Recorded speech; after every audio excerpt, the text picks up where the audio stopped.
Dr. Tony O'Sullivan is co-chair of the Keep Our NHS Public campaign, who is a retired NHS paediatrician. Dr. Tony O'Sullivan, good morning.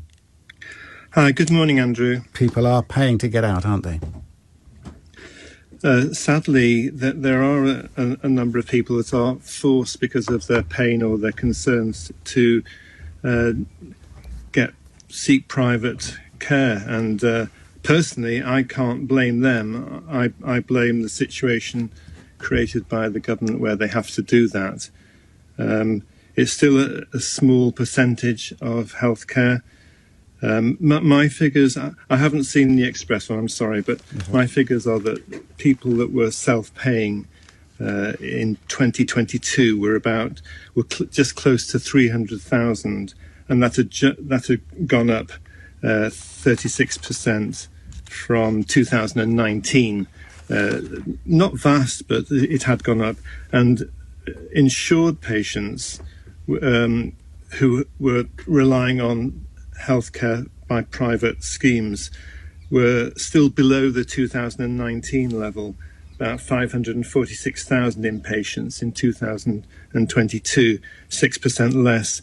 So I just want to put that in as perspective against the 14.7 million patients treated on the NHS last year for elective treatment. But it's the type of treatment that you get, and the thorough nature of it, or not, and obviously you're in the hands of the same people a lot of the time. But I mean, for instance, NHS physiotherapy services, you got 8-minute appointments, and then they print off a sheet of paper and send you home. It's ridiculous. I think the big question to ask, and it would be great if people like yourself were going into this in more detail, is why is it like that when a well-funded service can perform so much better than that? Well, if money can't be just the answer, can it?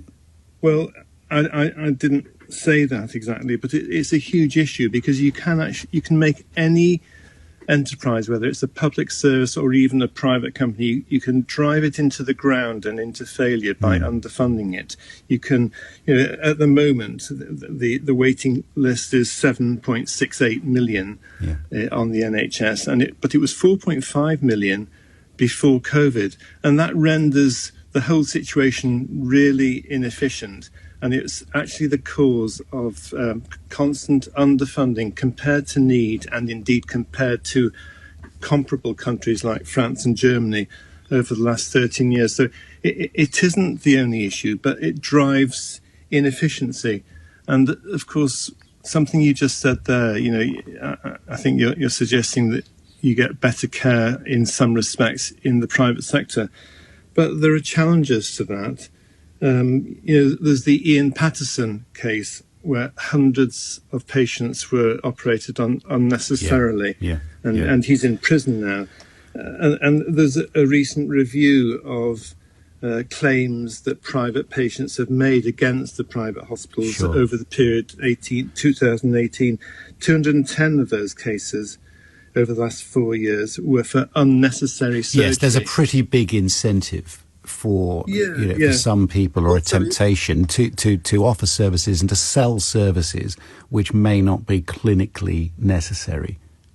That's right, and also there's the profit motive, and of course it's the reason for existence of private companies to make a profit.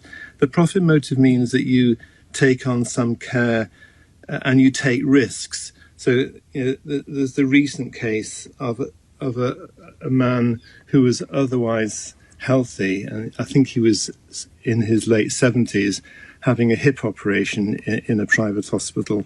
And things went wrong, and they had no capacity to look after that patient. Oh, I see. So he required critical care.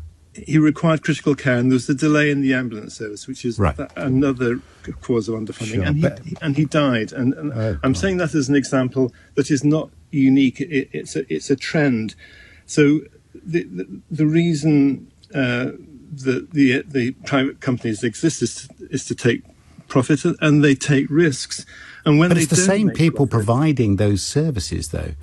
Tony, isn't it? It's the same. I mean, the same people who gave me a new hip work privately together elsewhere. Yeah, yes, indeed. And isn't that very sad, if not disgraceful, that there are unused NHS theatres, there are closed wards, that the staff have been under incredible pressure, they've been underpaid, that the government's refused to pay them a proper wage, and at least 6,000 doctors and many nurses are actually working extra sessions in the private sector, and they're taking their time, their skill away from the NHS, so we could reinvest in the NHS. Right.